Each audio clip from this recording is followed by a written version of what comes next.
నేటి నుంచి 2 రోజుల పాటు తెలుగు రాష్ట్రాలకు వరుస సూచన. రాష్ట్రంలోని పలు జిల్లాల్లో పిడుగులతో కూడిన తేలికపాటి నుంచి మోస్తారు వర్షాలు కురిసే అవకాశం ఉందని ఏపీ రాష్ట్ర విపత్తు నిర్వహణ సంస్థ ఎండీ రోణంకి కూర్మనాథ్ తెలిపారు. భిన్నమైన వాతావరణ పరిస్థితుల పట్ల ప్రజలు అప్రమత్తంగా ఉండాలన్నారు. ఉరుములతో కూడిన వర్షం పడే సమయంలో చెట్ల కిందకు వెళ్లి నిలబడకూడదని హెచ్చరించారు.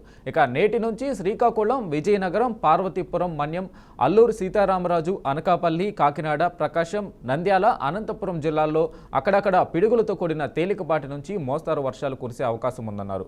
వ్యవసాయ పనుల్లో ఉన్న రైతులు తగిన జాగ్రత్తలు తీసుకోవాలని సూచించారు.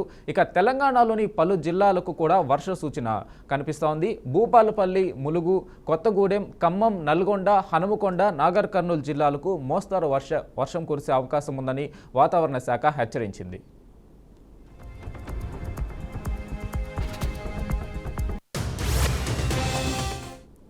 ఇక దీనిపై పూర్తి సమాచారం మా ప్రతినిధి శ్రీనివాస్ అందిస్తారు. శ్రీనివాస్, చెప్పండి.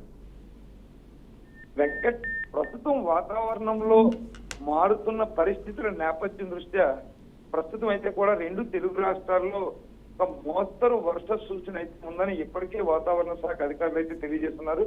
ఈ భిన్నమైన వాతావరణ పరిస్థితుల నేపథ్యంలో ప్రజలంతా కూడా కొంత అప్రమత్తంగా కూడా ఉండాలని చెప్తున్నారు. ఈ వర్షాల్లో తడిస్తే కనుక విపరీతమైన వ్యాధులు కూడా సంభవించే అవకాశం అయితే ఉందని కూడా పూర్తిగా కూడా తెలియజేస్తున్నాం. సో ఈ నేపథ్యంలో చూసుకుంటే ఆంధ్రప్రదేశ్ వ్యాప్తంగా శ్రీకాకుళం, విజయనగరం, పార్వతీపురం, మన్యం, అల్లూరు సీతారామరాజు, అనకాపల్లి, కాకినాడ, ప్రకాశం, నంద్యాల, అనంతపురం జిల్లాల్లో అక్కడక్కడ ఒక మోస్తరు వర్షాలు, మరికొన్ని చోట్ల పిడుగులతో కూడిన తేలికపాటి వర్షాలు కూడా పడతాయని చెప్తా ఉన్నారు.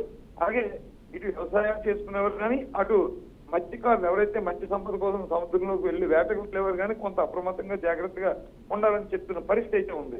ఇదే విధంగా చూసుకుంటే తెలంగాణలో కూడా పలు జిల్లాలకైతే కూడా ఈ వర్ష సూచన కూడా ఉన్నట్టు కూడా తెలియవస్తూ ఉంది. దీని నేపథ్యంలో భూపాలపల్లి, ములుగు, కొత్తగూడెం, ఖమ్మం, నల్గొండ, హనుమకొండ, నాగర్ కర్నూలు జిల్లాలకైతే ఒక మోస్తరు వర్షాలు కురిసే అవకాశం ఉందని వాతావరణ శాఖ అధికారులు అయితే ఇప్పటికే తెలియజేసిన పరిస్థితి అయితే ఉంది. Venkat, right Srinivas, thank you.